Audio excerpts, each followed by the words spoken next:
Americans spend $9 billion every year watering their gardens and lawns. We drag hoses, install sprinkler systems, pay water bills that spike every summer.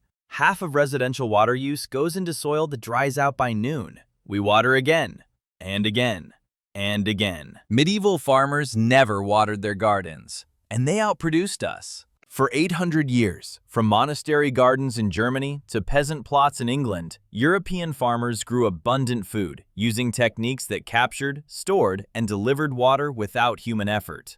Documented in texts like Charlemagne's Capitulare de Villis from 800 AD, perfected by Benedictine monks who fed thousands from gardens they rarely touched, proven through centuries of droughts, heat waves, and famines. Then modern irrigation arrived. Pipes, pumps, timers, and monthly bills.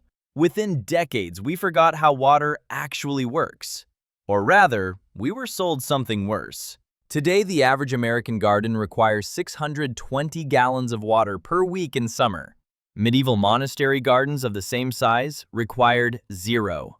Not low, 0. We didn't improve on medieval water management. We buried it. Because free water doesn't sell sprinkler systems. Here are 7 medieval techniques that captured water from thin air, stored it underground, and delivered it directly to roots, all without turning on a tap.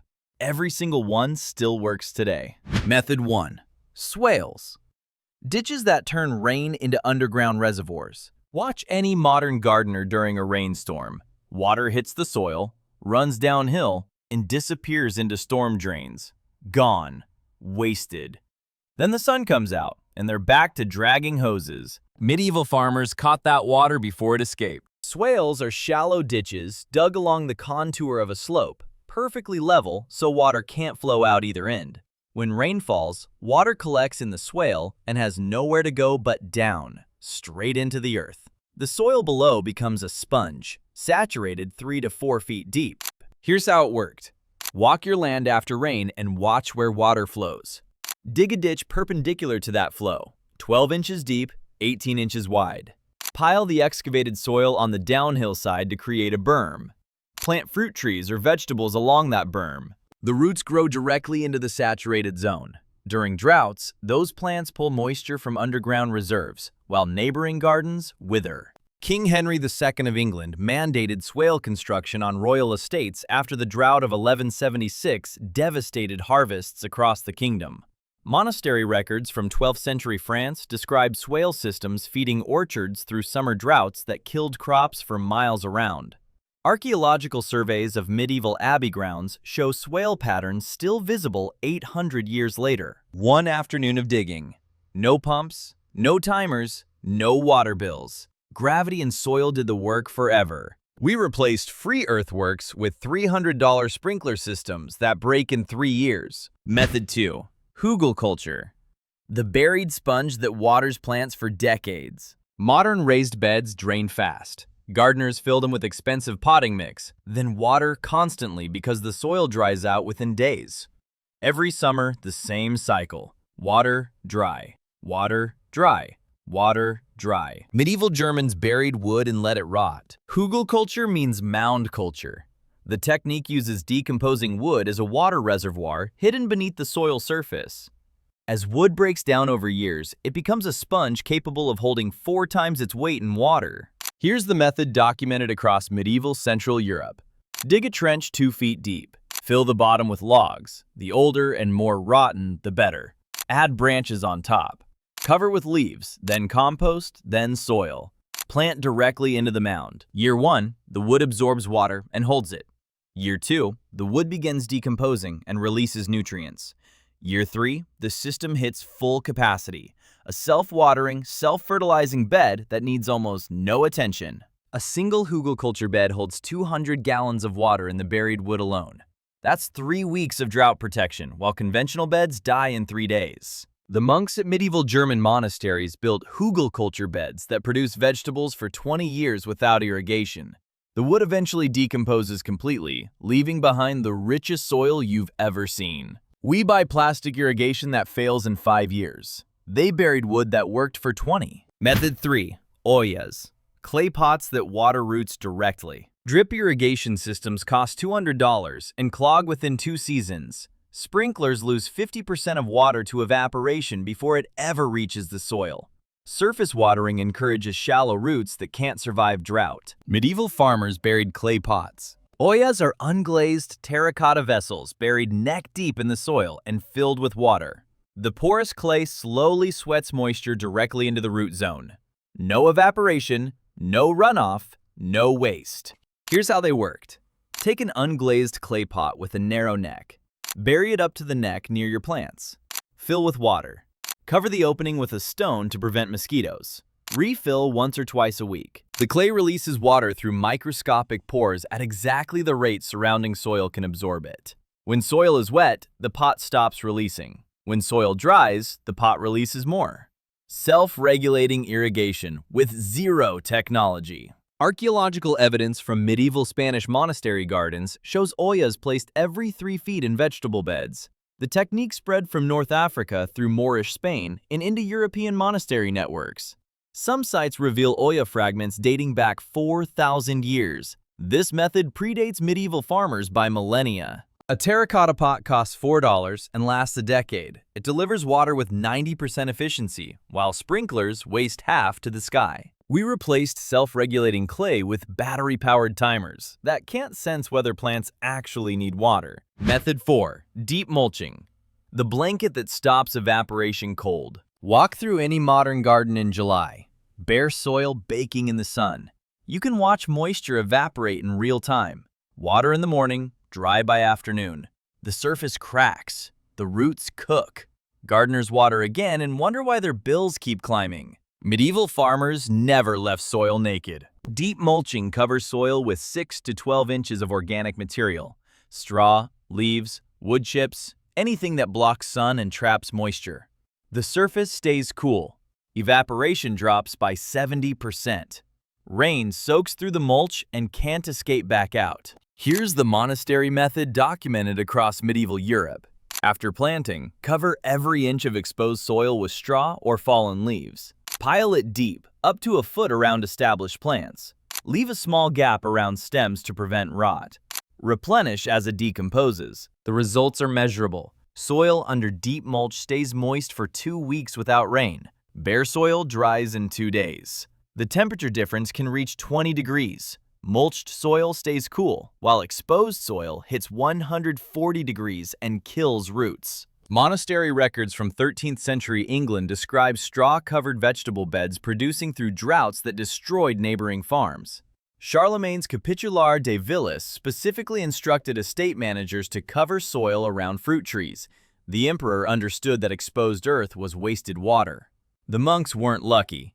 They understood that water in soil only matters if it stays there. A bale of straw costs $5 and covers 100 square feet. It cuts watering by 70% and breaks down into free fertilizer by spring. We leave soil bare and pay water companies to replace what the sun steals. Method 5. Dew basins. Harvesting water from thin air. Modern gardeners wait for rain. When it doesn't come, they turn on sprinklers. The idea of collecting water from clear night air sounds like fantasy. Medieval farmers harvested dew. Dew forms when humid air contacts a surface cooler than the dew point. Every clear night, water literally condenses out of nothing. Medieval farmers built shallow basins lined with stones that cooled rapidly after sunset, collecting dew that drained to a central point. Here's how it worked. Dig a shallow basin, 3 feet wide, 6 inches deep. Line with dark stones that absorb heat during the day and radiate it away at night. Angle the basin slightly toward one edge. Place a clay pot at the low point to collect runoff. On humid nights, a single basin can collect 1 to 2 liters of water. A garden with 10 basins collects enough to water a family's vegetables without touching a well. Archaeological evidence from medieval Mediterranean monasteries shows dew collection systems integrated into garden layouts. Alfonso X of Castile documented dew harvesting in his 13th century agricultural texts. Royal knowledge considered so valuable it was recorded alongside astronomy and law. The technique was critical in regions with dry summers but humid nights. Free water. Every single night. No rainfall required. The irrigation industry can't meter dew, so they taught us to forget it existed. Method 6. Shade guilds. Trees that water their neighbors. Modern gardens are flat, open, and exposed. Full sun on everything. Soil temperature spikes. Evaporation accelerates.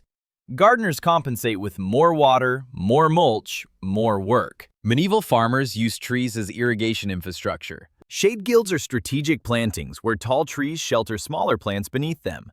The shade reduces soil temperature by 15 to 20 degrees. Evaporation drops by half. But the real secret is hydraulic lift. Deep-rooted trees pull water from 30 feet underground and release it through their roots at night, watering everything around them. Here's the design documented in medieval monastery garden plans. Plant a deep-rooted tree, oak, walnut, or apple, at the center of a growing area.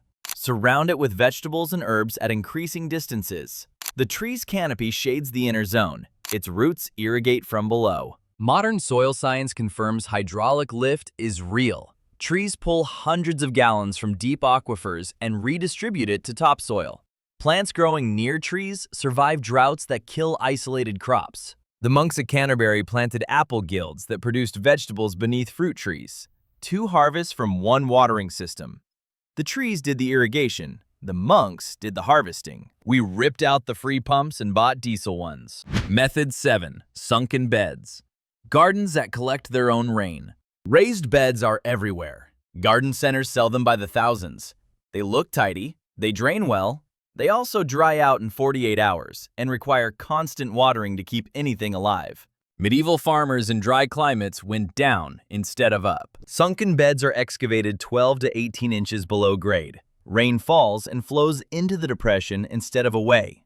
The soil stays shaded by the walls. Wind passes over the top instead of drying the surface. A single rainfall lasts 3 times longer in a sunken bed than in a raised one. Here's the technique documented from medieval Spain and North Africa. Excavate a rectangular bed 18 inches deep. Use the removed soil to create low berms around the edges. Plant inside the depression. Let rain and runoff collect naturally. In desert climates, sunken beds made agriculture possible, where raised beds would fail completely. Moorish gardens across medieval Spain used sunken beds to grow vegetables with annual rainfall under 12 inches. The same technique works in any climate. A sunken bed in a temperate region can go 2 weeks without rain, while raised beds beside it need water every 3 days. Garden centers sell raised beds because they can charge $200 for something that fights gravity. Medieval farmers dug for free and let gravity do the work. 7 techniques, 800 years of results. Buried the moment someone figured out how to charge for water. Here's what the irrigation industry doesn't want you to understand. Water wants to be captured. It wants to sink into soil. It wants to stay where roots can reach it. Medieval farmers didn't fight water. They worked with it. That knowledge didn't disappear. It was replaced by products you have to buy and bills you have to pay. Every swale you dig is rain that never escapes. Every hugelkultur bed is a sponge that waters itself for decades. Every olla is precision irrigation for $4. Every layer of mulch is evaporation you'll never pay to replace. Every dew basin is water from nothing. Every shade tree is a pump that runs on sunlight. Every sunken bed is gravity working for you instead of against you. Medieval monks grew food through droughts that starved their neighbors. Not because they had better technology, because they understood water. And because no one had convinced them to pay for what falls from the sky. The next time you drag a hose across your yard, ask yourself, who profits from you not knowing this? Subscribe and let's keep digging up what they buried. Which method are you trying first? The water was always there. We just forgot how to keep it.